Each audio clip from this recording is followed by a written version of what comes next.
আসসালামু আলাইকুম রহমতুল্লাহি ওয়া বারাকাতুহু নাহমাদুহু ওয়া নুসাল্লি আলা রাসূলিহিল কারীম আম্মা বা'দ বিসমিল্লাহির রহমানির রহিম আলহামদুলিল্লাহ।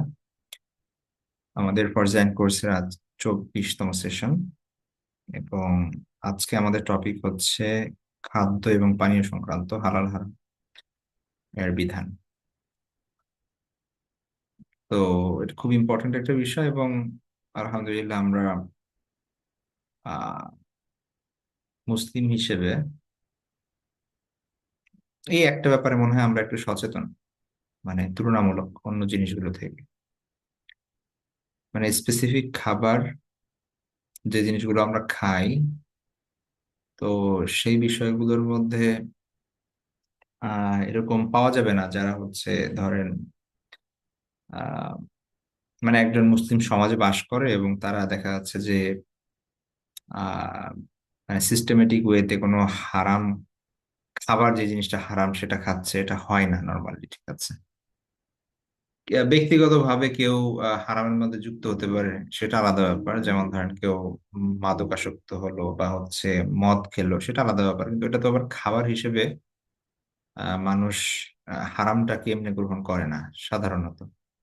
যেমন ধরেন আপনি সারা বাংলাদেশে সার্চ করে পাবেন না যে কোনো মুসলিমরা তারা মানে শখ করে বা ইসের কারণে তাদের কি বলে তাদের ডেইলি লাইফে তারা শুকরের মাংস খাচ্ছে বা মৃত জন্তুর মাংস খাচ্ছে, অথবা এটা আমাদের স্বাভাবিক মানুষের নেচারের সাথেই যায় না।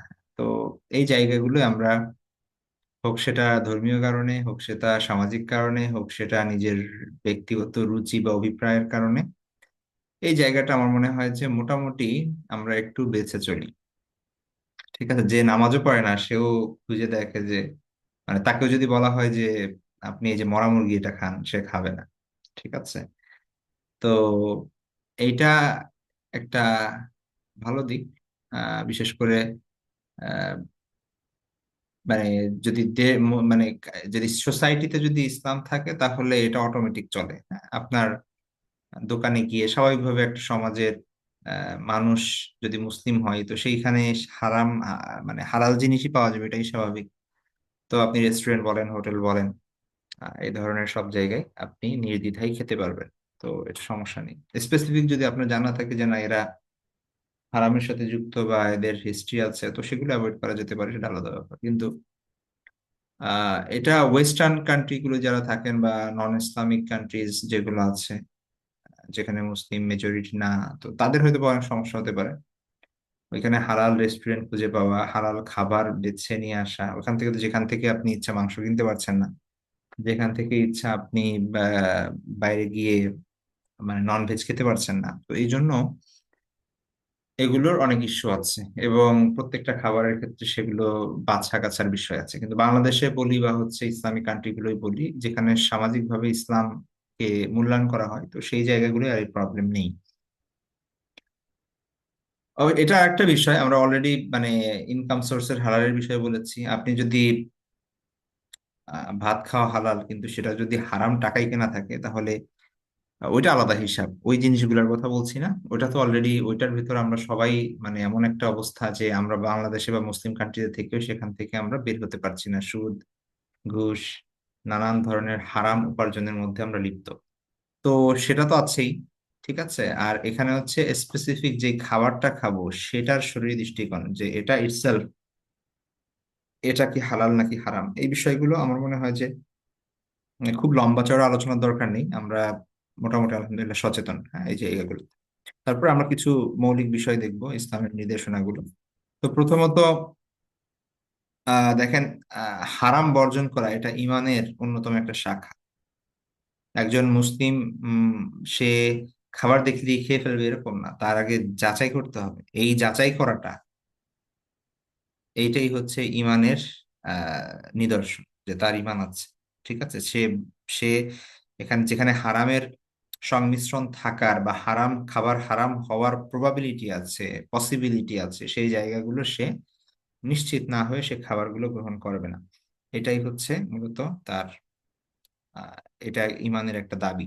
ঠিক আছে, তো আল্লাহ সুবহানাহু ওয়া তাআলা কোরআনের মধ্যে সুস্পষ্টভাবে উল্লেখ করেছেন যে এই বিষয়গুলোকে আল্লাহ হারাম করেছেন, বিশেষ করে সেই সময়ের আরব কালচারে যে প্র্যাকটিস গুলো ছিল কুরাইশদের মধ্যে বা হচ্ছে আহ, মক্কার মানুষদের বা মদিনার মানুষদের বা ওভারঅল আরবের মানুষদের মধ্যে সেই জিনিসগুলোকে তুলে ধরে ধরে আল্লাহ সুবহানাহু ওয়া তাআলা কোরআনের মধ্যে বর্ণনা করছেন।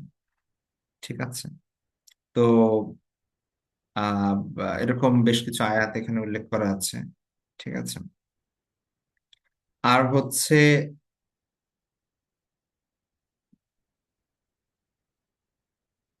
রাসূল সাল্লাল্লাহু আলাইহি ওয়াসাল্লামের যে হাদিসগুলো এই সংক্রান্ত, সেই হাদিসগুলো যদি আমরা দেখি তাহলে সেখানে আমরা দেখব যে আল্লাহ রাসূল সাল্লাল্লাহু আলাইহি ওয়াসাল্লাম স্পেসিফিক খাবারের কথা উল্লেখ করেছেন, এগুলো হারাম এবং হালাল সেগুলোর কথা উল্লেখ করেছেন। সুতরাং এইটা খুব সুস্পষ্ট বিষয়। খুবই সামান্য দুই একটা বিষয় আছে যে এই বিষয়গুলো নিয়ে ইখতিলাফ, এবং যে বিষয়গুলো নিয়ে ইখতিলাফ আছে ওগুলো মানুষ আসলে নিজেদের রুচির সাথে যদি আমরা সম্পৃক্ত করে দিই তাহলেই হবে। ঠিক আছে। অনেক মানুষ আছে যে আমরা আমরা যাবো সেখানে ইখতিলাফের দুই একটা বিষয় আছে, তো সেই জায়গাগুলো মানুষ আসলে রুচির কারণে সেই জায়গাগুলো অ্যাভয়েড করে চলে। সুতরাং ওইটা খুব বড় একটা ইস্যু না। তো আমরা একদম ডিরেক্ট চলে যাই যে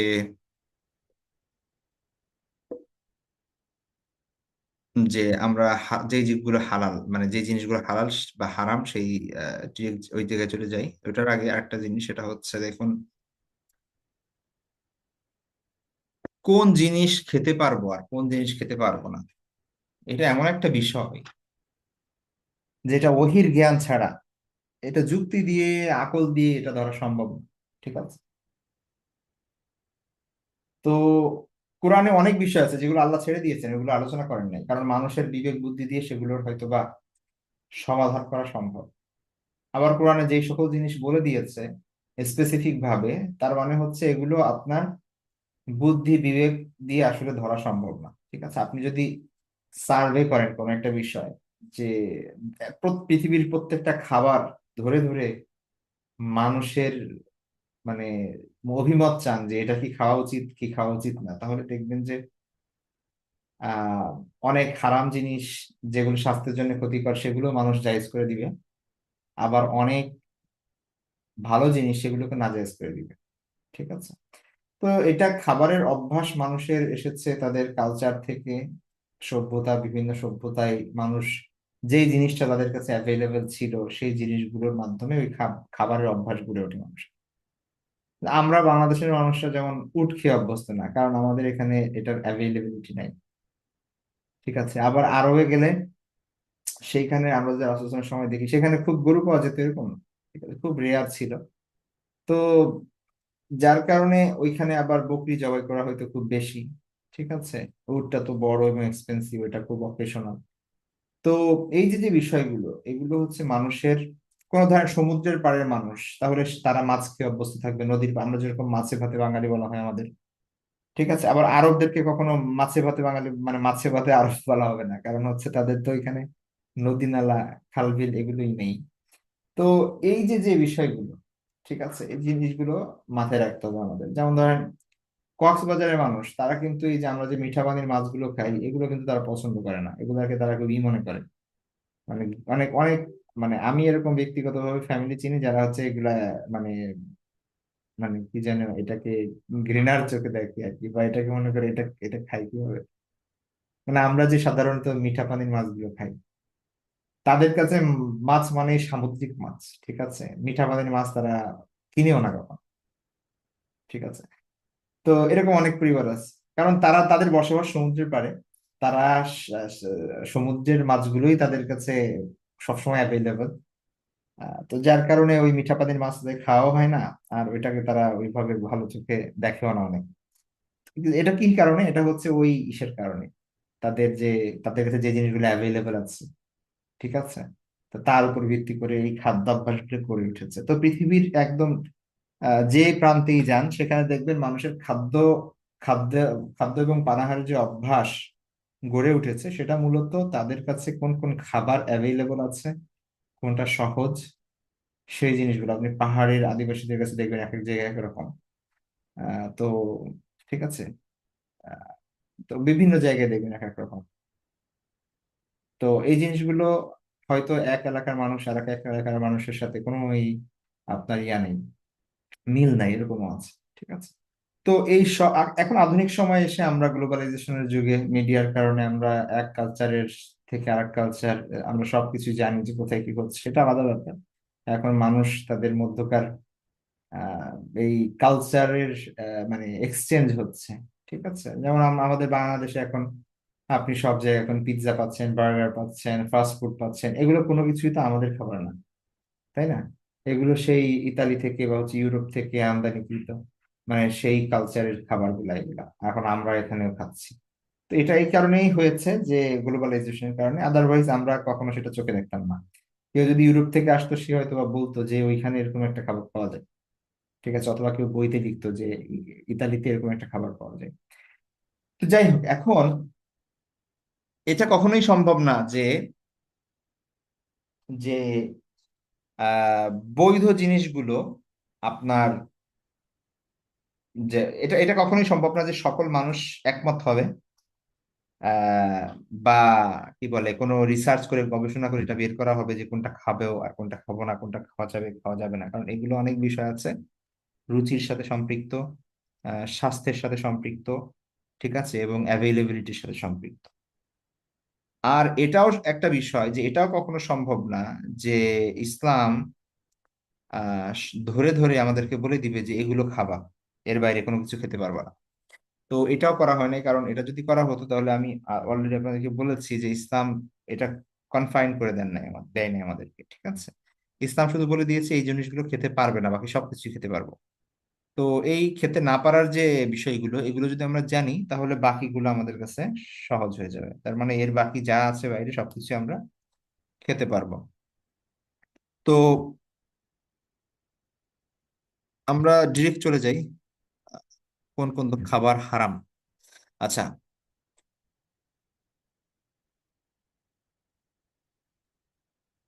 প্রথমে প্রথমে আসি আমরা হচ্ছে খাবারের যে ক্যাটাগরি। আমরা মাছ খাই, মাংস খাই, শাকসবজি খাই, ফলমূল খাই, তাই না? তো এগুলোর অনেক ক্যাটাগরি ভাগ করা যেতে পারে, যে ক্যাটাগরিতে আমরা মানে বিভিন্ন এক একটাকে এক এক জায়গায় ফেলবো। ঠিক আছে। তো এই সব কিছুর আলাদা আলাদা করে হাদিসের মধ্যে, মানে কোরআনের মধ্যে এইভাবে ভাগ করে দেওয়া হয় নাই, বরং আপনার একবারই বলে দেওয়া হয়েছে, যে লিস্ট দিয়ে দেওয়া হয়েছে সেই লিস্ট আমাদের ফলো করতে হবে, এটাই হচ্ছে বিষয়। তো আপনারা সূরা আনআম যদি জানেন, সূরা আনআম কিন্তু মানে আপনার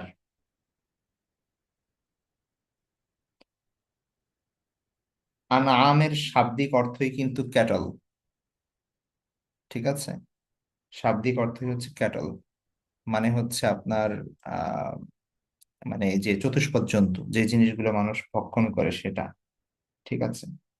তো এজন্য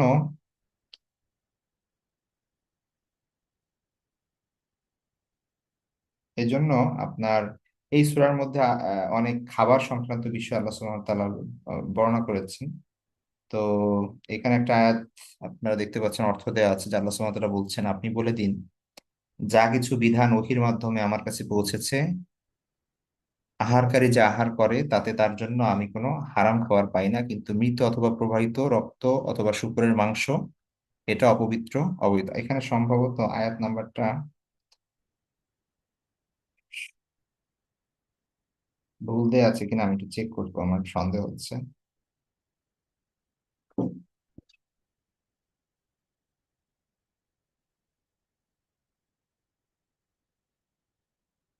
এটা কুল্লা আজিদু ফিমা উহিয়া ইলাই, হ্যাঁ ঠিক আছে, এটা 145।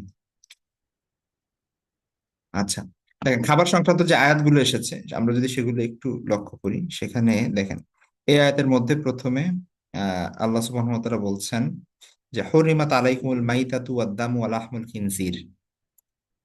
তো হারাম করা হয়েছে তোমাদের উপর মৃত প্রাণী, রক্ত, লাহমুল খিনজির শুকরের মাংস, ওমা উহিল্লা লিগাইরিল্লাহি বিহি, এবং আল্লাহ ছাড়া অন্য কারো নামে যদি কোনো কিছু জবাই করা হয়। ঠিক আছে, আল্লাহ ব্যতীত অন্য কারোর জন্য যদি জবাই করা হয় সেই সকল প্রাণী, তাহলে হালাল প্রাণী তখন হারাম হয়ে যাবে।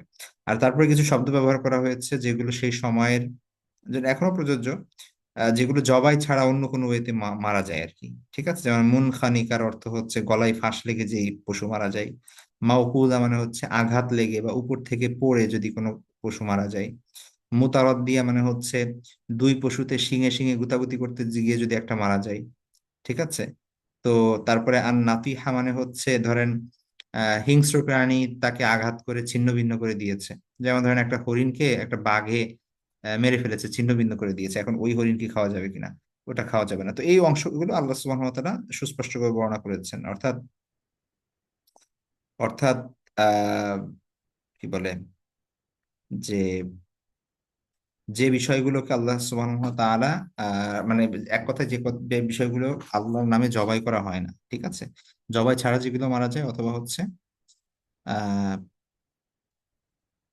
জবাই করা বাদে যেগুলো মারা যায়, অথবা হচ্ছে আপনার জবাই দিয়েছে কিন্তু সেটা আল্লাহর নামে দেয় নাই।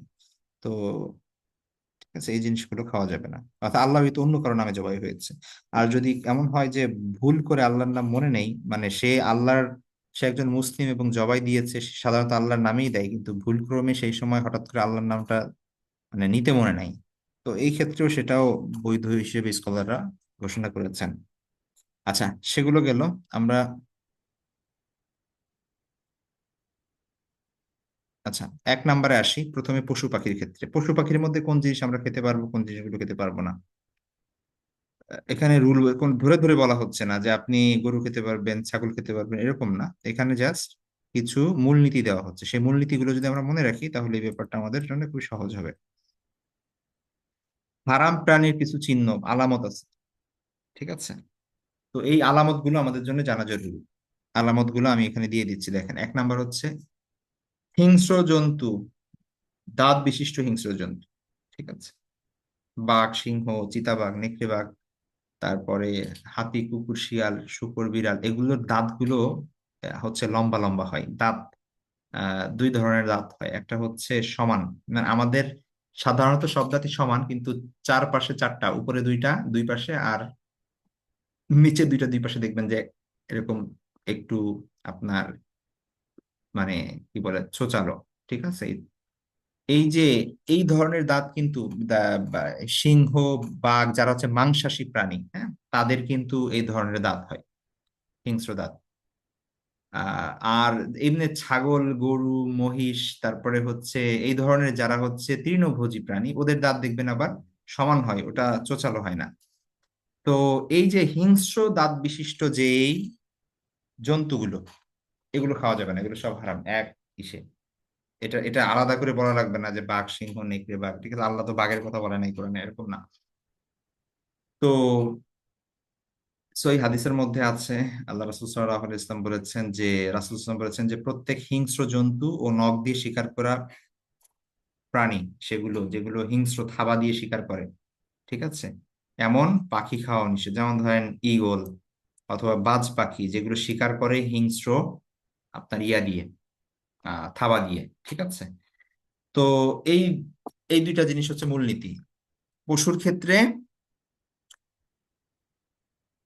এই যে চোছালো দাঁত বিশিষ্ট হিংস্র জন্তু, আর পাখির মধ্যে পাঞ্জাধারী হিংস্র পাখি, ঠিক আছে, যেগুলো দূর থেকে আসে, ছোঁ মেরে নিয়ে যায়, পাঞ্জা দিয়ে ধরে যেটা, যেমন চিল, তারপরে হচ্ছে আপনার এই যে ইগলের কথা বললাম, বাজ পাখির কথা বললাম, ঠিক আছে, এই ধরনের যারা যেগুলো আছে পাঞ্জা দিয়ে শিকার করে। আর হচ্ছে পশুর ক্ষেত্রে যেগুলো হচ্ছে এই চোষালো দাঁত বিশিষ্ট হিংস্র, এই ক্যাটাগরিতে যা কিছু পড়ে সবকিছুই নিষেধ, সবকিছুই হারাম। আচ্ছা, তারপরে এবার আসি পশু, তাইলে কোন পশুগুলো থাকলো, তাহলে হিংস্র জন্তু যেগুলো এবং ই পশু যেগুলো হচ্ছে আপনার আহ ধারালো দাঁত, সেগুলো সব বাদ হয়ে যাচ্ছে। এর বাইরে যেগুলো আছে সেগুলোর মধ্যে স্পেসিফিক নাম ধরে ধরে যেগুলো হাদিসের মধ্যে বা কোরআনের মধ্যে হারাম করা হয়েছে সেগুলো খাওয়া যাবে না। সেগুলো যেমন হচ্ছে গৃহপালিত গাধার কথা বলা হয়েছে। গৃহপালিত গাধা, এটা জাবের রাদিয়াল্লাহু তাআলা আনহু বলেন যে রাসূল সাল্লাল্লাহু আলাইহি ওয়াসাল্লাম খাইবরের দিন গৃহপালিত গাধাকে নিষিদ্ধ করেছে। এমনকি সেই সময়ে মানে ড্যাগ ভর্তি করে রান্না হয়েছিল, আল্লাহ রাসূল সাল্লাল্লাহু আলাইহি ওয়াসাল্লাম একদম সবকিছু উপরে দিতে বলেন, যে সব রান্না হয়েছে এটা। মানে এতদিন খাবার জায়েজ ছিল, সেই সময় ওহী নাজিল হয় এবং আল্লাহ রাসূল সাল্লাল্লাহু আলাইহি ওয়াসাল্লাম বলেন যে এগুলো খাওয়া যাবে না। আর এই মানে সাহাবা একরাম কিন্তু ক্ষুধার্ত, তারপরও তারা সেই ডেক ধরে, পুরা ডেক ধরেই, কতগুলা ডেক ধরেই এটা পুরো উপর করে দিয়েছিলেন, সব খাবার নষ্ট হয়েছিল, কারণ ওটা খাওয়া নিষেধ। ঠিক আছে। তো তারপরে শূকরের ব্যাপারটা আমরা জানি, শূকর তো হিংস্র প্রাণী না। সে কিন্তু তারপরে সেটা খাওয়া যাবে না, যেহেতু স্পেসিফিক ভাবে নাম ধরে কোরআনের মধ্যে নিষেধ করা হয়েছে। তাহলে আবার দেখি, পশুর ক্ষেত্রে চোচালো দাঁত বিশিষ্ট হিংস্র প্রাণী, ঠিক আছে, হিংস্র জন্তু, পশু। আর পাখির ক্ষেত্রে পাঞ্জা দিয়ে শিকার করে যে হিংস্র পাখিগুলো আছে, ঈগল, বাজ, পেঁচা, ঠিক আছে, এই ধরনের। তারপরে হচ্ছে আহ স্পেসিফিক নাম ধরে কোরআন এবং হাদিসে যেগুলো হারাম করা আছে, যেমন গৃহপালিত গাধা। গৃহপালিত গাধা বলতে গাধা আর কি। আর গৃহপালিত আর অগৃহপালিত না, গাধা গৃহপালিতই হয় সাধারণত। আর একটা আছে যেটা হচ্ছে আপনার ওই মানে গৃহপালিত বলতে ওই আরবিতে এটা হিমার বলা হয় আর কি। ঠিক আছে। আর একটাকে বলা হয় হিমারুল ওয়াহশ, মানে বন্য গাধা। মূলত ওইটা বন্য গাধা বলে কিছু না, ওইটা আমরা যেটাকে জেব্রা বলি, ওইটাকে হিমারুল ওয়াহশ বলা হয় আর কি। তো আমরা তো বাংলায় আর এটা গৃহপালিত বলা লাগবে না। আরবিতে গাধা মানে, হিমার মানে গাধাই। আর হিমারুল ওয়াহশ যেটা, ওইটার বাংলা হবে হচ্ছে আপনার জেব্রা। তো ওইটা আলাদা ব্যাপার, ওটা ওটা এখন আর আমাদের আলোচনার বিষয় না, ওটা ল্যাঙ্গুয়েজের বিষয়। আচ্ছা, এটা গেল। তারপরে আসেন নোংরা এবং নাপাক যে জিনিসগুলো, এগুলো মানে যে জিনিসগুলো মানুষের স্বাভাবিক, মানুষ অপবিত্র হিসেবে গণনা করে, সেগুলো হারাম। ঠিক আছে। এর মধ্যে একদম পোকামাকড়, কীট পতঙ্গ, মাটির মধ্যে থাকে, পানির মধ্যে, মানে যে ধরনের ইয়া আছে আপনার, ঠিক আছে, আহ এই ধরনের যে জিনিসগুলো আছে, মানে আপনি কত ধরনের পোকামাকড়ই তো আছে জঙ্গলে, পানিতে, তারপরে হচ্ছে মাটিতে, মাটির ভিতর খুঁজলে আপনি কত ধরনের পোকামাকড় পাবেন। এখন এগুলো তো আমরা স্বাভাবিকভাবেই এগুলাকে মানে নাপাক হিসেবে গণ্য করি বা নোংরা হিসেবে গণ্য করি। ঠিক আছে। এখন এইগুলার কথা তো আর আলাদা করে উল্লেখ নাই যেগুলো হারাম। এক কথা বলা আছে যে কি বলে, যেগুলো অপবিত্র জিনিস, ঠিক আছে, সেগুলো হারাম। তো এই নোংরা এবং নাপাক এই জিনিসগুলো হারাম। তো এর মধ্যে মৃত জন্তু আসে, যে জিনিসটা মারা গেছে ওইটারও নোংরা এবং নাপাক হিসেবে ধরা হয়।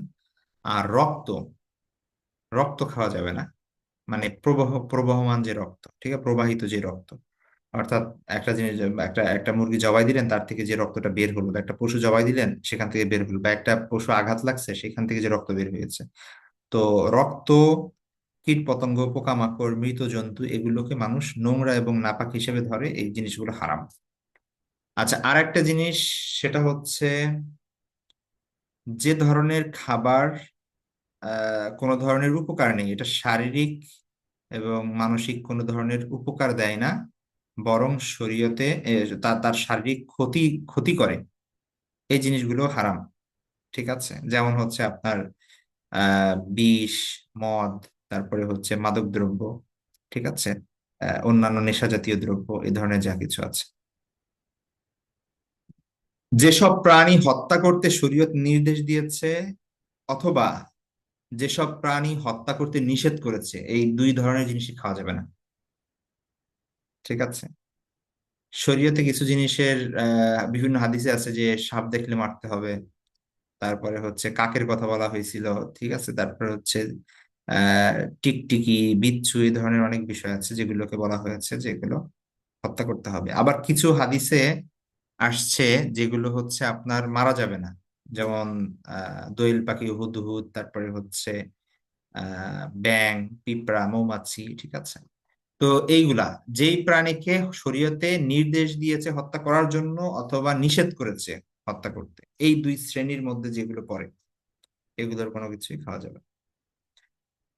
তারপরে যে কোনো পশু পাখি যেটা জবাই করা হয় আল্লাহর নাম, আল্লাহ ব্যতীত অন্য কারো নামে, ঠিক আছে, অথবা আল্লাহর নাম নেওয়া ছাড়া জবাই করা হয় ইচ্ছাকৃত হবে, তো যেমন আল্লাহ সুবহানাহু ওয়া তাআলা কোরআনের মধ্যে বলছেন যে এবং তোমরা তা থেকে আহার করো না যার উপর আল্লাহর নাম উচ্চারণ করা হয়নি, নিশ্চয়ই তা সীমা লঙ্ঘন। তাহলে আহ যে কোনো পশু, এখন আপনি এটা হালাল পশু হতে পারে, গরু, যদি গরু তো খাওয়া হালাল, এখন আপনি যদি সেটাকে, আপনি চাইলে সেটাকে হারাম করে নিতে পারেন, তাই না? মানে এরকম অবস্থা আর কি। আপনি যদি আল্লাহর নাম না নেন ইচ্ছাকৃত ভাবে, তাহলে সেটা হারাম হয়ে যাবে। আবারও বলছি যে মানুষ ভুলে যেতে পারে একটা জিনিস, সেটা আলাদা ব্যাপার। তো হঠাৎ করে দেখা যাচ্ছে তাড়াহুড়া করতে গিয়ে জবাই দিয়ে দিছে, তার আল্লাহ আকবার বা বিসমিল্লাহ বলতে মনে নাই। তো এখন কি হবে? এখন পশুটাকে ফেলে দিতে হবে? তো না, সে ভুলে যাওয়ার কারণে যেটা, ওটা তো অন্যান্য হাদিস দ্বারা আমরা বুঝতে পারি যে ভুলে গেলে সেটা আল্লাহ মাফ করে দিবেন। ঠিক আছে, সেটা আলাদা ব্যাপার। কিন্তু স্মরণ থাকা সত্ত্বেও ইচ্ছা করে যদি আল্লাহর নাম না নেওয়া হয়, অথবা আল্লাহ ব্যতীত অন্য কারো নাম নেওয়া হয়, অন্য কারো নাম নিলে তো সেটা শিরক হয়ে যাবে। এটা তো ইমানই চলে যাবে। আর যদি ইচ্ছা করে নাম না নেওয়া হয়, তাহলে সেটাও খাওয়া যায় হবে না। আচ্ছা, হালাল প্রাণী জবাই শুদ্ধ না হলে সে প্রাণীও হারাম। আল্লাহর নামও নিয়েছে, জবাইও করেছে, কিন্তু জবাই সঠিক হয় নাই। জবাইয়ের জন্য শর্ত আছে, ঠিক আছে, ইসলামী কিছু নিয়ম নীতি আছে। অর্থাৎ আহ, পশু ধরেন আপনি, কি বলেন, আপনার কি বলে হচ্ছে, ধরেন আহ, ধারালো ছুরি দিয়ে পশুর গলা বরাবর কি করতে হবে, কাটতে হবে, যাতে তার চারটা রগ আছে, সেই চারটা রগে যেন কেটে যায়। শ্বাসনালী, তারপর হচ্ছে কণ্ঠনালী, তারপরে হচ্ছে আপনার খাদ্যনালী, এবং আর একটা শাহরগ। এই চারটা জিনিসই আপনার কাটতে হবে সুন্দর করে, ঠিক আছে? এইগুলো যদি না কাটে, ধরেন কোনো মতে চামড়াটা কাটছে, আর হালকা আঘাত পাইছে, তারপরে তার রক্তক্ষরণে আস্তে আস্তে সে মারা গেছে, এটা জবাই শুদ্ধ হয় নাই। ঠিক আছে, এই জবাই শুদ্ধ হয় নাই। এটা তাহলে এই এই পশু খাওয়া যাবে না, যদিও আল্লাহর নাম নিয়েছে, যদিও সে হালাল প্রাণী, কিন্তু এটা খাওয়া যাবে না। জবাই শুদ্ধ হইতে হবে।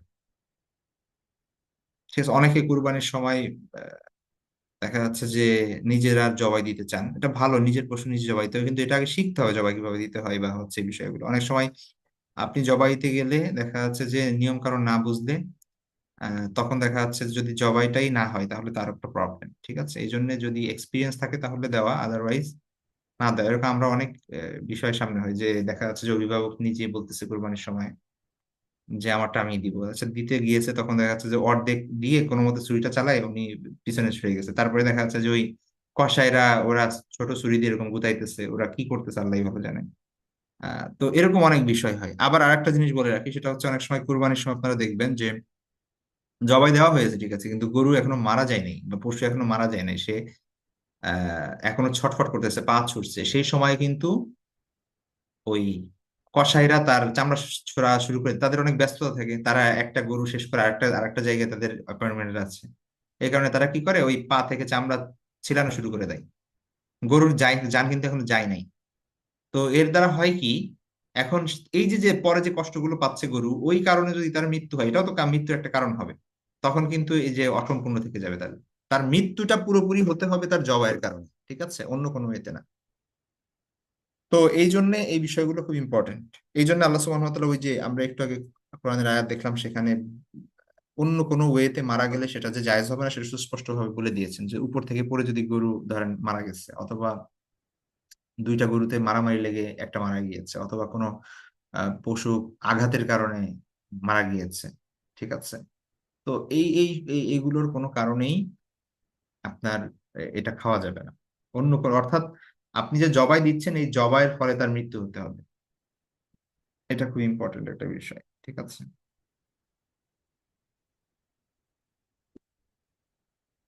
তো আবারও বলছি, জবাইয়ের কিছু ইসলামী নিয়ম নীতি শর্ত আছে, সেগুলো পূর্ণ না হলে জবাইকৃত হালাল জন্তু হারাম হয়ে যাবে। ঠিক আছে, আরেকটা জিনিস সেটা হচ্ছে নাপাক বস্তু থেকে সৃষ্ট পোকামাকড়, এবং যেই পোকামাকড়ের যার শরীরে প্রবাহিত রক্ত নাই, সেগুলো নাপাক। যেমন তেলাপোকা, ঠিক আছে, তেলাপোকা তো আমরা পাড়া দিয়ে মেরে ফেলি, কখনো দেখেছেন যে ওর রক্তে ঘর ভরে গেছে বা রক্ত বের হয়েছে? ওরকম হয় না, কারণ ওইটার রক্ত মানে প্রবহমান রক্ত নাই। তাহলে প্রবাহিত রক্ত যদি না থাকে, তাহলে ওই জন্তু খাওয়া যাবে না, বা ওই ওই পোকামাকড়, ওটা হারাম। ঠিক আছে, অথবা নাপাক বস্তু থেকে সৃষ্টি হয়েছে, বাথরুমের পোকা, তারপর এরকম আহ, ময়লা আবর্জনা থেকে যে পোকার সৃষ্টি, এগুলো খাওয়া যাবে না। এই সবকিছু এর আগে তো আমরা ওইটা বললামই। যে এগুলো সবকিছুই হচ্ছে কবিহ, মানে হচ্ছে আপনার যেটা পবিত্র না, নোংরা এবং নাপাকের অন্তর্ভুক্ত, সেগুলো খাওয়া যাবে না। সব ধরনের মৃত প্রাণী এবং প্রবাহিত রক্ত হারাম। ঠিক আছে, সব ধরনের মৃত প্রাণী এবং প্রবহমান রক্ত হারাম, এটা অলরেডি বলেছি। আর একটা বিষয় স্কলাররা বলেন, সেটা হচ্ছে যে সকল পশু পাখির অধিকাংশ খাদ্যই নাপাক, অর্থাৎ এইটাকে আহ জন্ম থেকে নিয়ে এটাকে নাপাক খাওয়াই বড় করা হয়েছে, তাইলে এই পশু খাওয়া যাবে না বা এই পাখি খাওয়া যাবে না। ঠিক আছে, এমনকি এটা না, শুধু এটা ডিম গোস্ত দুধ পান করা হারাম। ডিম গোস্ত খাওয়া এবং দুধ খাওয়া হারাম। ঠিক আছে। তো আহ এদের এমন যদি হয় যে না, গ্রামের মুরগি দেখা যাচ্ছে যে ছাড়া থাকে, তাদেরকে তো ভাত দেওয়া হয়, ধান দেওয়া হয়, অনেক কিছু খাবার দেওয়া হয়, চাল দেওয়া হয়, কিন্তু এর বাইরেও সে জঙ্গলে যাচ্ছে, মানুষের বাসায় যাচ্ছে, নাপাক টাপাক খাচ্ছে, ওটা তো খুবই অল্প পরিমাণ, সেটা তো আলাদা ব্যাপার। কিন্তু আবার বলছি, কোনো একটা প্রাণী বা কোনো একটা পশু বা পাখির মেইন খাবার এবং অধিকাংশ খাবারই যদি তার হারাম হয়, তাহলে ওইটা, কারণ ওই হারাম দিয়েই তার নাপাক দিয়েই তার শরীরের ইয়া হয়েছে আর কি, হ্যাঁ, বর্ধন হয়েছে, তো ওটা খাওয়া যাবে না। এরকম আসলে আমার জানা নাই এরকম কোনো কিছু আছে কিনা। যারা একদম মানে যারা তো পালন করেন, তারা তো অবশ্যই সেটাতে সেটা পোলট্রি বা ব্রয়লার মুরগি হোক অথবা হাঁস, তারপরে হচ্ছে ক্যাটল বা ছাগল গরু যাই হোক না কেন, এগুলো সবাই তো এমন কিছু নাই যে পুরোপুরি হারাম খাদ্য গ্রহণ করে, এরকম কোনো কিছুই নাই আমার জানা মতে। আচ্ছা, এবার এগুলা গেল হচ্ছে পশু এবং পাখির, এই সব কিছুই গেল পশু এবং পাখি। এবার আসেন উদ্ভিদ। তো উদ্ভিদ সাধারণত সবকিছুই হালাল, তবে যে খাবার বা পানীয় নেশা তৈরি করে সেগুলো খাওয়া বা পান করা যায় না। ঠিক আছে, গাঁজা, এটাও তো একটা গাছের। আফিম, সেটাও গাছ থেকে আসে। ঠিক আছে। তারপরে হচ্ছে আপনার এই যে মদ বানানো হয়, সেগুলো দেখা যায় আঙ্গুরের রস থেকে বা হচ্ছে বিভিন্ন ফল দিয়ে তৈরি করা হয়। তো এগুলো সবকিছুই হচ্ছে আপনার ওই উদ্ভিদ থেকে আসে, কিন্তু উদ্ভিদের ক্ষেত্রে সাধারণত সবকিছুই খেতে পারবেন আপনি, তবে যেগুলো আপনার আহ মানে নেশা তৈরি করে এমন কোনো খাবার বা পানীয় খাওয়া যাবে না। মুরগি জবাই করতে গিয়ে অনেক সময় গলা একেবারে কেটে যায়, এটা খাওয়া হারাম নাকি হালাল? এটা আমরা সাধারণত ভুল করে যেটা হয় আর কি, এটা খাওয়া জায়েজ আছে, সমস্যা নাই। আর গলা একবার আলাদা না করা, এটা হচ্ছে জবাইয়ের নিয়ম, হ্যাঁ। কিন্তু যদি গলা আলাদা হয়ে যায়, ওটার জন্য মুরগি হারাম হয়ে যাবে না। ঠিক আছে, ওটার জন্য হারাম হয়ে যাবে না। তো সাবধান থাকতে হবে, এটা যেন আলাদা না হয় আর কি। ওইটা ওইটা আলাদা করা, ওইটা মাকরু। তারপরে জলজ প্রাণী। এবার আসেন খুব এই যে ইখতিলাফের একটা জায়গা, হ্যাঁ। আচ্ছা, প্রথমত আল্লাহ সুবহানাহু ওয়া তাআলা কোরআনের মধ্যে বর্ণনা করেছেন সূরা নাহলের মধ্যে যে তোমরা মাছের, তাজা মাছের গোশত খেতে পারো, অর্থাৎ সমুদ্রের, অর্থাৎ মাছ খাওয়া হালাল, কোরআন দ্বারা এটা প্রমাণিত। আর মানে তাজা গোশত, আল্লাহ শব্দটা উল্লেখ করেছেন হচ্ছে গোশত, তাজা গোশত। তো ওইটার ব্যাখ্যা স্কলাররা বলেন যে ওইটা দ্বারা বোঝানো হচ্ছে যে সমুদ্রের যে শিকারকৃত মাছ সেটা। আর একটা প্রসিদ্ধ হাদিস আছে তিরমিজির, আমরা জানি, যেখানে আল্লাহ রাসূল সাল্লাল্লাহু আলাইহি ওয়াসাল্লামকে সাহাবীরা জিজ্ঞেস করলেন যে হে আল্লাহ রাসূল, আমরা তো সমুদ্রে আসা যাওয়া করি, ওই যে আবিসিনিয়াতে তারা তো সমুদ্রের পথে গিয়েছেন, তারপরে হচ্ছে এরকম যদিও আরব মানে সমুদ্র বা পানি আরবের চারদিকেই আছে, কিন্তু এটা তো যারা হচ্ছে ল্যান্ডে বসবাস করেন, তারা তো আর সবাই তো আর সমুদ্রে পাড়ের মানুষ না, বা সেখানে যাওয়া আসা নেই। তো তো সাহাবীরা পরে আল্লাহ রাসূলকে জিজ্ঞেস করেন যে এইটার পানি, এটা পানি তো সাধারণ পানির মতো না, এটা লবণাক্ত পানি। তো এখানের যে মাছ এবং অন্যান্য প্রাণী, সেগুলো তো অন্যরকম। তো এই ব্যাপারে আল্লাহ রাসূল সাল্লাল্লাহু আলাইহি ওয়াসাল্লামকে জিজ্ঞাসা করেন সাহাবীরা, এবং তিনি জবাব দেন যে সমুদ্রের পানি পবিত্র, অর্থাৎ এটা দিয়ে ওযু গোসল করা যাবে। আর এটার যে মৃত, মাইতুন শব্দ ব্যবহার করা হয়েছে, এই জীবও হালাল। ঠিক আছে। তো এখন এইখানে হচ্ছে এই হাদিসটা কি মূলত মূলত মানে ইখতিলাফের যে বিষয় সেটা হচ্ছে যে ধরেন আল্লাহ রাসূল সাল্লাল্লাহু আলাইহি ওয়াসাল্লাম বলছেন সমুদ্রের সবকিছু হালাল। ঠিক আছে, সমুদ্রের মৃত হালাল। এখন বাহ্যিক কোন স্কলার এটার বাহ্যিক রূপ নিয়েছেন যে যেহেতু হাদিসের মধ্যে বলা হয়েছে যে সমুদ্রের সবকিছু হালাল, তার মানে যা কিছু আছে সব কিছুই হালাল। ঠিক আছে, সুতরাং মাছ থেকে শুরু করে অন্য যত প্রাণী আছে সমুদ্রের মধ্যে যা কিছুই পাওয়া যায় সবই হালাল। হ্যাঁ, এটা হচ্ছে একটা মত। আর এক ধরনের স্কলাররা তারা বলেন যে না, সমুদ্রের মধ্যে মাছ যেগুলো সেগুলো হারাম, অন্যগুলো হারাম, অন্যগুলো হালাল না।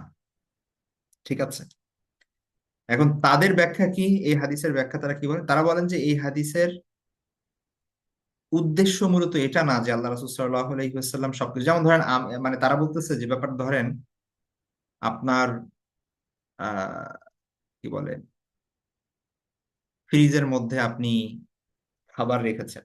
ঠিক আছে, তো আপনার মা বললেন যে যা ফ্রিজে যা আছে তুই সব খেয়ে ফেল।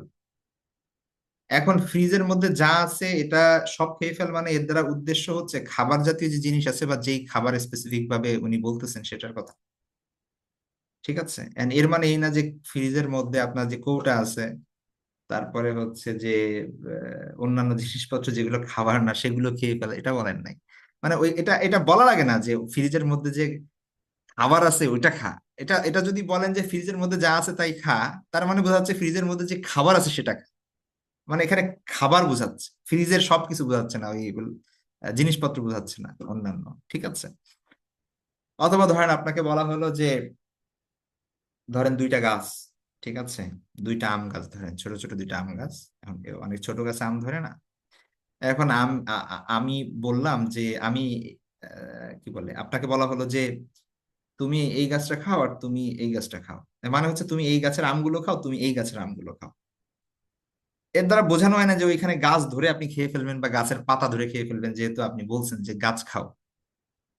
হয় না এরকম যে অনেকে বলে যে গ্রামে যে কথায় বার্তায় যে আমি এই জমিটা ভোগ করি আর তুমি ওই জমিটা ভোগ করো, মানে এর মানে কি জমির ফসলের কথা বলা হচ্ছে, জমি না পুরো।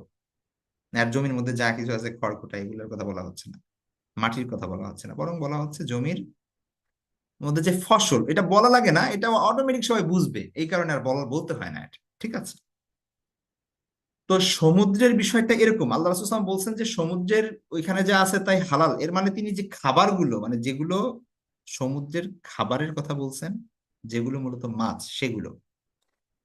এর বাইরে সমুদ্রের সাপ আছে, তারপরে হচ্ছে সামুদ্রিক, স্কলাররা বলছেন সামুদ্রিক শূকর আছে, তারপরে হচ্ছে এমন এমন প্রাণী আছে সমুদ্রের মধ্যে যে জিনিসগুলো মানুষের মানে কি বলে এটা রুচিতে তো কোনোদিন জীবনে ধরবেও না, এটা কোনো স্কলারও বলবে না এটা জায়েজ।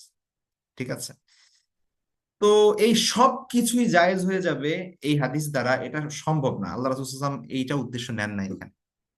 এখানে উদ্দেশ্য আল্লাহ রাসূল ছিল যে যে খাবারের যে জিনিস আছে ওইখানে সেগুলো হালাল। ঠিক আছে, অর্থাৎ সেখানে যে মাছ আছে সেটা। এখন এইটা ব্যাখ্যা কি মন গড়া নাকি অন্য কোথাও কোনো হাদিস এই ব্যাখ্যার সহায়তায় আছে? তো তারা আবার বলেন যে এই যে আমরা সবাই জানি এই যে একটা হাদিস আছে ইবনে মাজার 3314 নম্বর হাদিস, সহিহ হাদিস সবার মতে এটা। সেখানে আল্লাহ রাসূল সাল্লাল্লাহু আলাইহি ওয়াসাল্লাম থেকে বর্ণিত আছে, ওখানে সরাসরি মাছের কথা উল্লেখ আছে। সেখানে আল্লাহ রাসূল সাল্লাল্লাহু আলাইহি ওয়াসাল্লাম বলছেন যে তোমাদের জন্য দুই ধরনের মৃত জীব হালাল, একটা হচ্ছে মাছ আর একটা হচ্ছে টিড্ডি, মানে পঙ্গপাল। ঠিক আছে, একটা হচ্ছে মাছ আর একটা হচ্ছে টিড্ডি, এখানে সরাসরি মাছের কথা উল্লেখ করছেন। ঠিক আছে, মানে পানি বাহিত যে জিনিসগুলো আছে সেগুলো কিন্তু মৃত খাওয়া যাবে, এটা বুঝতে হবে আপনার। ঠিক আছে, অন্য আহ, যে স্থলচর যে প্রাণীগুলো বা পাখি এগুলো কিন্তু মৃত খাওয়া যাবে না, এগুলো কিন্তু জবাই করতে হবে। কিন্তু মাছ সেটা কিন্তু মৃত খাওয়া যাবে। তাহলে সমুদ্রের প্রাণীগুলোকে যদি আমি কি বলে এগুলোর মধ্যে ধরি, ওই এইখানে আল্লাহ রাসূল সাল্লাল্লাহু আলাইহি ইসলাম এই হাদিসের মধ্যে একদম সামাক শব্দ মাছ বা হৌত শব্দ ইউজ করেছেন, অর্থাৎ মাছ ইউজ করেছেন এখানে তিনি। আহ, তো স্কলাররা বলেন যে এই হাদিসটা মূলত ওই হাদিসের ব্যাখ্যা। ঠিক আছে, যে ওইখানে আল্লাহ রাসূল বলছেন যে ওইখানের মৃতগুলো হালাল আর পানি হালাল, মানে মৃতগুলো হালাল আর পানি হচ্ছে পবিত্র। ঠিক আছে, তো ওইখানে মৃত বলতে এক্সেপশনালি উনি মাছ বোঝাচ্ছেন, কারণ এটা আলাদাভাবে বলার কিছু নাই, কারণ মাছ ছাড়া আর কেউ কিছু খায় না। সমুদ্রের সাপ কেউ খাইতে যাবে না, বা হচ্ছে ওইটাকে খাবার হিসেবে মানুষ গণ্যই করে না। ঠিক আছে। তো এই হচ্ছে বিষয়, দুইটা ইখতিলাফ আছে। তো হানাফি স্কলাররা এটা বলেন যে যেই জিনিসটা মাছ সমুদ্রের সেটাকে খাওয়া যাবে, অন্যগুলো খাওয়া জায়েজ নেই। এখন আলোচনা আছে যে মাছ কোনটা, এইটার কি কোরআন হাদিসে বলা আছে যে সমুদ্রে প্রাণী আছে 10,000, তার মধ্যে 2,000 হচ্ছে মাছ, এই মাছ লিস্ট দেওয়া আছে, এরকম তো কিছু না। তো এইখানে ফ্লেক্সিবিলিটি আছে। হ্যাঁ, আপনার একটা কালচারে সেই ওই এলাকার মানুষ যেটাকে মাছ হিসেবে গণ্য করে এবং সেটাকে কি বলে মানে পবিত্র মনে করে বা হচ্ছে রুচিতে ধরে, তাদের সুন্দর করে খাই, তাহলে সেই এলাকায় সেটা জায়েজ। ঠিক আছে। কিন্তু কোনো এলাকায় যদি কোনো একটা স্পেসিফিকটাকে মাছ হিসেবে গণ্য না করে, তাহলে ওইটার সেই হিসেবে মাছ বলে গণ্য হবে না। এটা কালচারের উপর ভিত্তি করে এটা কিছুটা ভ্যারি ভ্যারি করতে পারে। বুঝতে পেরেছেন? তো সেই হিসেবে আমাদের প্র্যাকটিক্যালি যদি দেখি, আমাদের হানাফি ফাতোয়া হিসেবে তারা এখনো এই যে কাঁকড়া, তারপরে হচ্ছে অক্টোপাস, আরো স্কুইড কি কি জানি খাই, এগুলাকে তারা জায়েজ বলে গণ্য করেন না। এর মাকরুহে তাহরিম হিসেবে গ্রহণ করেন, যেটা হারামের পর্যায়ে। আর ইমাম শাফির গ্রহণযোগ্য কওল এটা। এবং আবার অনেক স্কলার সেগুলোকে জায়েজ বলেন, যেহেতু আহ স- সবকিছু বলা হয়েছে। কিন্তু সবকিছু বলা হইলেও তো আসলে সবকিছু সবাই খাবে না এবং সবাই জায়েজও বলবে না। আলাদাভাবে যদি জিজ্ঞেস করা হয় যে এই সাপ, এটা কি জায়েজ হবে কিনা, সমুদ্রের সাপ তো সাপও থাকে, আর অনেক জিনিস থাকে, নানান ধরনের প্রাণী আছে। তো যাই হোক, সেই জিনিসগুলো আলাদা ব্যাপার। তো এই হচ্ছে ইখতিলাফের একটা জায়গা। হ্যাঁ, তো আমি বললাম বা বোঝানোর চেষ্টা করলাম যে ইখতিলাফটা আসলে কেন। তো কেউ লিটারালি যেভাবে আছে হাদিসে ওইটাই গ্রহণ করছেন, যে আর কেউ হচ্ছে এটা কনটেক্সটটা বোঝার চেষ্টা করছেন যে আল্লাহ রাসূল সাল্লাল্লাহু আলাইহি ওয়াসাল্লাম কি বোঝাতে চেয়েছেন এটা, এবং অন্য হাদিসের সহায়তায় তারপরে তারা একটা সমাধানে আসছেন। এই হচ্ছে বিষয়। তো মাছ যে খাওয়া যায় এটা কোনো সন্দেহ নাই। আপনার এটা সর্বসম্মতক্রমেই জায়েজ। তো এটার জন্য জবাইয়ের কিছু করার নাই। এমন না যে জীবিত মাছ কাটতে হবে তারপরে খেতে হবে, এরকম না, মৃত মাছ খাওয়া জায়েজ। কোনো মাছ যদি এমন অবস্থা হয়ে যায় যে মরে ভেসে উঠেছে, তখন সেটাকে স্কলাররা মাকরু বলেছেন। কারণ মাছ তখনই ভেসে ওঠে মরে, যখন তার ভিতরে দেখা যাচ্ছে পচে পচা ভাব ধরে। তো পচা জিনিসটা তো আর আপনার সেটা থেকে গন্ধ বের হবে, এবং সেটা হচ্ছে আপনার, এটা তো মানুষের স্বাভাবিক রুচিতেই ধরবে না। সুতরাং ঠিক আছে, ওইটা মাকরু। এই হচ্ছে বিষয়।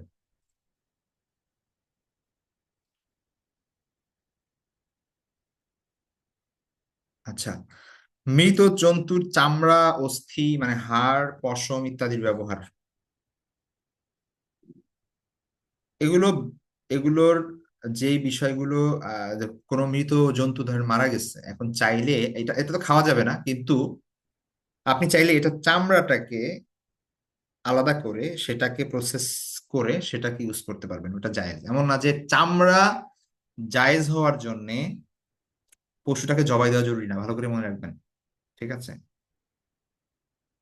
এবং পশুটা হালাল হইতে হবে এটাও জরুরি না, যে শুধুমাত্র গরুর চামড়া বৈধ আর অন্য বাঘের চামড়া বৈধ না, এরকম না। বাঘের চামড়া বৈধ হইতে পারে যদি ওটাকে প্রসেস করা হয়। ঠিক আছে, তখন আর ওটার ভিতর কোনো ধরনের ইয়া থাকে না।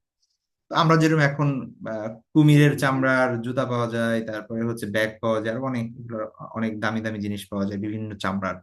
তো এগুলো সাধারণত ব্যবহার জায়েজ, যদি সেটা শুকুরের মাংস মানে শুকুরের ই না হয়। আর শুকুরের সবকিছুই হারাম, ওইটা আলাদা। আর নাজাসাতে বলি যায় একবারে, ওইটা প্রসেসিং করলে ওইটা কি হবে না, হালাল হবে না। বাকি যে জিনিসগুলো আছে সেগুলো প্রসেসিং করার মাধ্যমে এটা চামড়াটাকে কাজে লাগানো যায়, ওইটা জায়েজ আছে। আরেকটা জিনিস হচ্ছে অপারগ অবস্থায়, এই যা কিছুই বলা হলো এগুলো হচ্ছে সাধারণ অবস্থায়। যদি এমন সিচুয়েশনে পড়েন আপনি, যে সিচুয়েশনে এক্সেপশনাল সিচুয়েশন, আপনি এমন একটা জায়গায় আছেন যেখানে অন্য কোনো খাবার নাই। ঠিক আছে, একটা দ্বীপের মধ্যে আটকা পড়ছেন আপনি। এখন সেখানে অন্য কোনো খাবার নাই। আপনি জীবিত থাকার জন্য একটা কি করলেন, একটা মৃত প্রাণী ভেসে আসছে, এখন ওইটা আপনি খেতে পারবেন? তো কতটুকু পরিমাণ, যতটুক পরিমাণ খেলে আপনি জীবিত থাকবেন, ওই অংশ ওই পরিমাণ খেতে হবে আর কি, মানে যতটুকু আপনার না হলেই না। ওইটা আবার পেট ভরে খাচ্ছি তো খাচ্ছি, এখন পেট ভরে মজা করে খাই, ওই জন্য খাওয়া যাবে না। তো ওইটা হচ্ছে আলাদা সিচুয়েশনে, এক্সেপশনাল সিচুয়েশনে। এই সিচুয়েশনে দেখা যাচ্ছে সারা জীবনে মানুষের পড়তে হয় না, এমন হয়। ঠিক আছে, সেটা আলাদা ব্যাপার।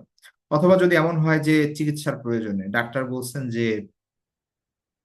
যে এইটার ওষুধ এই জিনিসটার মধ্যে আছে, তবে সেই জিনিসটা হারাম বা ওটা খাওয়া নাজায়েজ, এখন ওইটা না হলে আপনার রোগ সারবে না, যদি এমন সিচুয়েশন হয় তাহলে, এবং মানে মুসলিম বিজ্ঞ অভিজ্ঞ ডাক্তার যদি সেই পরামর্শ দেন তাহলে সেটা অ্যাকসেপ্ট করা যাবে।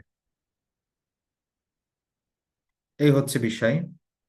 আর একটা জিনিস মনে রাখবো, দৃষ্টির অন্তরালবর্তী জিনিসের খোঁজ করা অনাবশ্যক। ঠিক আছে, আপনি একটা মুসলিম যেমন ঢাকায় আপনি একটা রেস্টুরেন্টে খাইতে গেলেন, তো সেইখানে স্বাভাবিকভাবে আপনার ধরে নিতে হবে যেটা জায়েজ খাবার, এটা হালাল, ঠিক আছে। যেটা আপনি দেখেন নাই, এখন সেইটা নিয়ে অতিরিক্ত জিজ্ঞাসা প্রশ্ন, খবর নেওয়ার চেষ্টা করা, খোঁজ করা, এটা দরকার নেই। আপনি মাংস কিনতেছেন, স্বাভাবিকভাবে এখানে হালাল ওয়েতেই জবাই করা হয় মাংসগুলো, তো গরুর ওইখানে আপনি মাংস নিয়ে চলে আসছেন, কোনো সমস্যা নেই, কিন্তু এটাকে অতিরিক্ত তার প্রমাণ করতে হবে যে সে আল্লাহর নাম নিছে কি নিছে না এটা জবাই করার আগে, এই এরকম চাপাচাপি করা, এগুলা এগুলা উচিত না। ঠিক আছে, তো এই জিনিসগুলা করা যাবে না। আপনার পছন্দ হলে নিবেন, না হলে আপনি যদি শিওর হতে চান যে না আমি একবারে আমি একটু কি বলে, আমি আরো শিওর হইতে চাই, তাহলে আপনি নিজে পশু কিনে জবাই করে নেন, সেটা আলাদা ব্যাপার। বা আপনি হোটেলে গিয়ে খাবেন না, সেটা আলাদা ব্যাপার, কিন্তু আপনি ওই রেস্টুরেন্টে গিয়ে অথবা ওই দোকানে গিয়ে আপনি এটার করতে পারবেন না। ঠিক আছে, এটা শুধু শুধু এটার ছড়াবে, ফিতনা ছড়াবে। তবে অবশ্যই এটা হচ্ছে যদি আপনি এমন জায়গায় বসবাস করেন যে জায়গায় সাধারণত হারামের প্রচলন বেশি, তো সেখানে তো অবশ্যই আপনি খোঁজ নিয়েই আপনি ক্রয় করবেন। ঠিক আছে, আপনি যেমন ওয়েস্টার্ন কান্ট্রি গুলো আপনি যে থাকেন, তো সেখানে তো আর আপনি না না জেনে কিনবেন না, ওটা তো সাধারণত হারাম হয়। তো এই কারণে ওইটা আপনি শিওর হয়ে কিনবেন এবং ওইটার জন্য জিজ্ঞাসা করবেন। এই হচ্ছে বিষয়, বাকি জিনিসগুলো আপনারা একটু নিজেরা পড়ে নিয়েন। এই হচ্ছে, ঠিক আছে, আজকে এই পর্যন্তই থাকবে আমাদের। নেক্সট ক্লাসে আমরা ইনশাল্লাহ তারপরের যে বিষয়গুলো আছে সেগুলো নিয়ে আলোচনা করবো। ঠিক আছে, আল্লাহ হাফিজ, আসসালামু আলাইকুম রহমতুল্লাহ বরকাত।